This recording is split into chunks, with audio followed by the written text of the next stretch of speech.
My name is Julian and I'm representing the ABC Group Consulting for the Good Foods Restaurant change implementation. The main issue that has gone wrong for the Good Food Restaurant is the fact that the only competitive advantage it has that it was an upmarket experience. Management and owners had purely relied on the fact that they're a classy restaurant, but failed to differentiate themselves from other establishments. Our consultancy firm has been drawn on by management to strategize a plan that will guide the businesses back to its position as an elegant restaurant for memorable dining experience. The first step in order to get the restaurant back to its elegant ways was to identify significant issues that are experienced by the Good Food Restaurant, which has severely impacted stakeholders. They include a decrease in market share through the new restaurant opening down the road, which affected owners, managers, staff, and shareholders.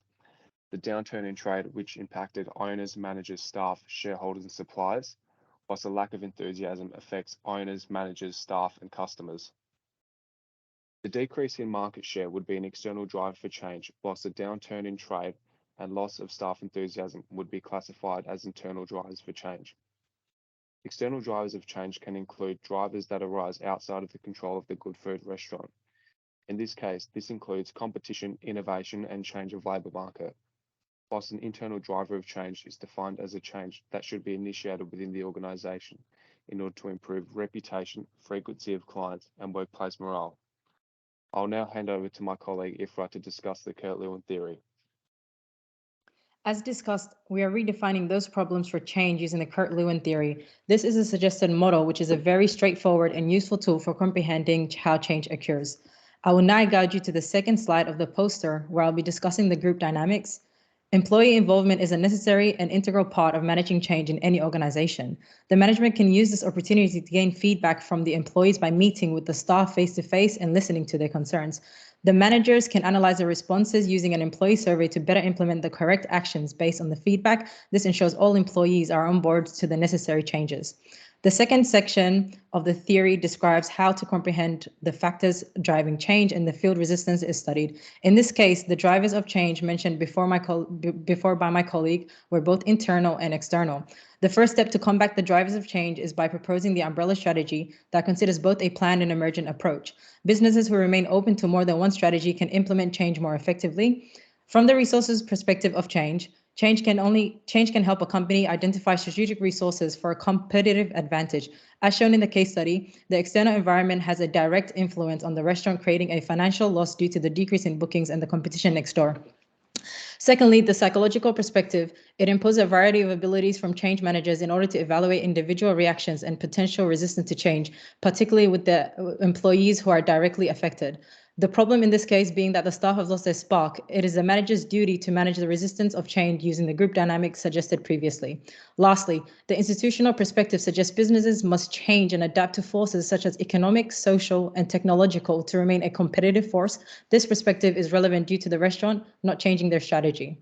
The third section discusses Kurt-Lewin's model of change with the 3 steps: unfreezing, changing, and refreezing. Unfreezing involves preparing the restaurant for change by dismantling the current situation and obtaining support from stakeholders. We recommend that employee surveys should be conducted throughout the stage and key areas of concern identified and improved. A problem statement is developed, followed by a persuasive message explaining why change is required.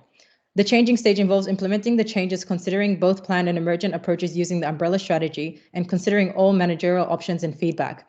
The final stage, refreezing, involves strengthening, stabilizing, and consolidating the new state after the shift. The new standard is accepted and unfrozen, including changes to organizational, structure, goals, structures, or people. Lastly, the action research has 2 primary objectives: seeking and demanding change and ensuring effective action through thorough evaluation, awareness of alternatives, and selection of the best option. Management and leadership must be on board with the new organizational structure. A reward system should be developed and feedback procedures should be established. Lastly, long-term and short-term employee communication, support, and training are essential. I will now hand over to my colleague Emily to discuss the leadership style chosen. Thank you, Ifra. My name's Emily, and I'll be discussing the management leadership style along with the types of changes the organisation can expect to experience. As a good food restaurant is currently in a divergent state with a challenging environment, both the transformational leadership and transactional management style is recommended to pull the business back into shape. According to research, businesses that combine 2 styles in change processes tend to succeed in the long term. The transactional component of planning for the restaurant's manager is characterised by maximising productivity, compliance, and is detail specific. This style will float the manager's need to oversee operations and staffing through efficient day-to-day processes, which contributes to the overall customer service improvements. In tandem with this, proactive leadership is what will essentially motivate employees by setting high standards and values in the new vision as determined in the planned approach to change. The theory of transformational leadership discusses driving new ideas across an organisation that focuses on the future and establishes an emotional connection with the staff. This supports the method of planned change in creating a culture based on group dynamics once more.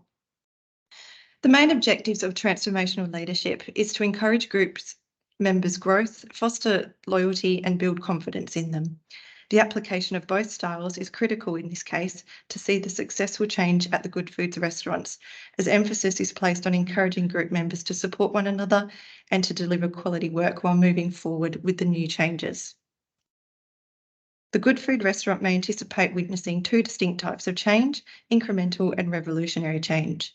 When the issue at hand is localised and straightforward, the existing system just needs some refinement, and the incremental change is the preferred method.